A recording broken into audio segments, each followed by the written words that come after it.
Здравейте! За тези от вас, които не ме познавате, казвам се Галя и в това видео ще говоря за 7 конкретни благословии за изкупление.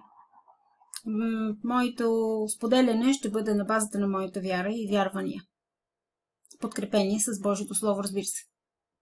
И така, Бог е готов да освободи 7 конкретни благословии за изкупления, които се намират в Йоил 2 глава.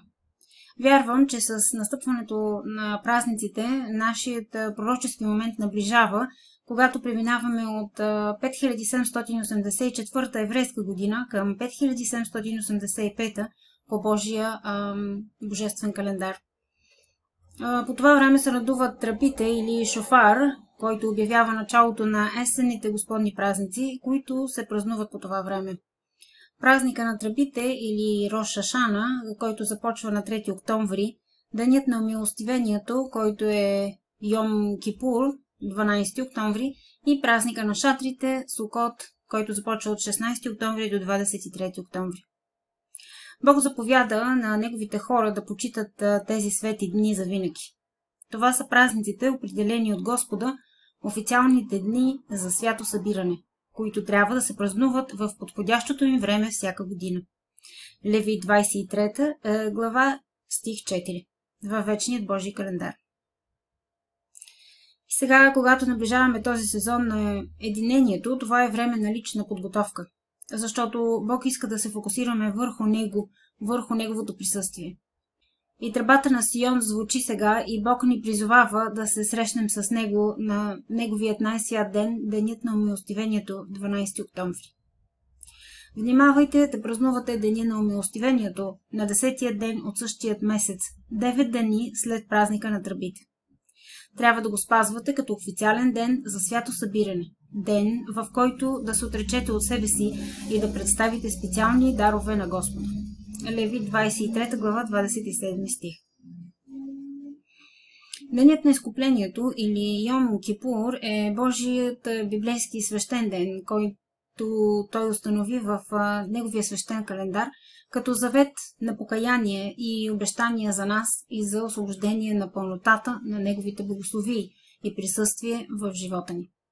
Като най-свят ден от Господа, за Бог денят на умилостивението включва молитва и пост, жертвени приноси и изучаване на Божието Слово. То разкрива силно желанието на Господ за общение с нас. Това е нашата възможност да почетеме връзката си с Него, Неговата милост и благодат, представена от изкуплителната кръв на Исус. Това е нашата възможност също да се подчиниме на Божията заповед през сезона на празника на единението, да се срещнем с Него, да бъдем в едно с Него. Денят на изкуплението също ни дава възможност да получиме 7 специфични обещания от Бог. Благословенията, които следват, са запазени за онези, които се подчиняват на Неговият най-свят ден и заповед. В Изход 300 глава Бог заповяда на Моисей как да изкупи греховете на народа на Израел. И Аарон да прави умилостивение върху роговете му веднъж в годината с кръвта на принос за грях за умилостивение. Веднъж в годината да прави умилостивение върху него в поколенията ви. Това е присвято за Господа. Изход 30 глава 10 стих. Именно чрез неговото умилостивение Бог вижда и общува с нас. Той даде конкретни указания, че просвещеникът трябва да се приближи до умилостивилището, влизайки в Божието присъствие в деня на умилостивението и да принесе кръвна жертва за греховете на хората. В замяна Бог обеща завет на примирение и изкупление. Нашата жертва, разбира се, е нашият Господ Исус Христос. Има 7 свръхестествени благословения, които четем в книгата на Йоил, които са представени на Божият народ за следващата година. Номер 1. Двойна порция. Йоил 2 глава, 23 стих. 2. Финансово изобилие. Йоил 2 глава, 24 стих. 3. Възстановяване. Йоил 2 глава, 25 стих. 4. Чудеса. Йоил 2 глава, 26 стих. 5. Божието божествено присъствие. Йоил 2 глава, 27 стих. 6. Благоволение на вашето семейство. Йоел 2 глава, 28 стих. И 7. Освобождение. Йоел 2 глава, 32 стих. Колко е тъжно обаче, че често някои не виждат тези 7 невероятни обещани благословения, проявени в живота ни, защото не почитаме най-святия ден на Бог. Денят на умилостивението. Денят на умилостивението е свещен завет с Бог, който е вечен и трябва да се почита от всички поколения. Това ще ви бъде вечен закон за умилостивение. Левит 16 глава 34 стих. Това включва и мен. За дълги години аз не съм вярвала в това, че трябва да спазваме неща, които са от Старият завет. Но ако започнем да изучаваме Словото по-подробно и да търсиме истината, Святия Дух ще ни открие и ще ни води, за да разберем. И също така да не забравяме, че дори самият Исус спазваше Божиите празнични дни и това може да го видите в Матей 26 глава 17 и 30 стих. Така че нека да бъдем изпълнители на Словото, а не само слушатели и нека да вървиме в Неговия път, да се приближиме към Него в това време, да го търсиме, да четеме Словото. Ако може да постите, постете, дори и частичен пост, ако направите. Поне един ден преди умилостивението би трябвало да имате, който е цял ден в пост, ако можете, без вода и без храна. Има два критични урока относно неумилостивението, които пряко засягат живота ни. Едно от тях е, че може да изпитаме значителна скръб и объркване в дните и седмиците, водещи до деня на изкуплението. През този сезон има повишена природна и свръхестествена активност.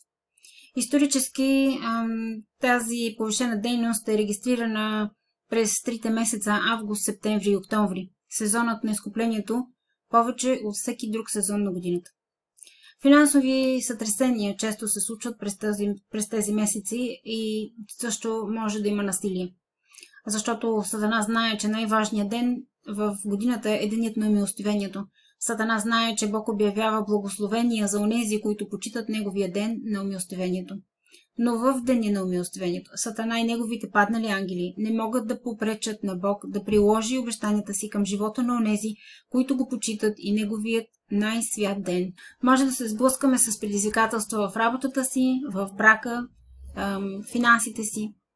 Исус остана верен през своите страдания, за да въведе обещанието и славата на Бог.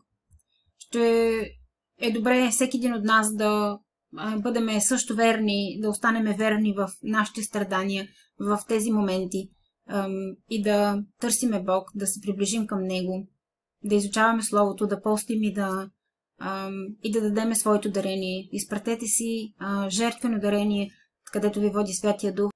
Реших да отделя време, за да се моля за вас до Божия ден на изкуплението на 12 октомври.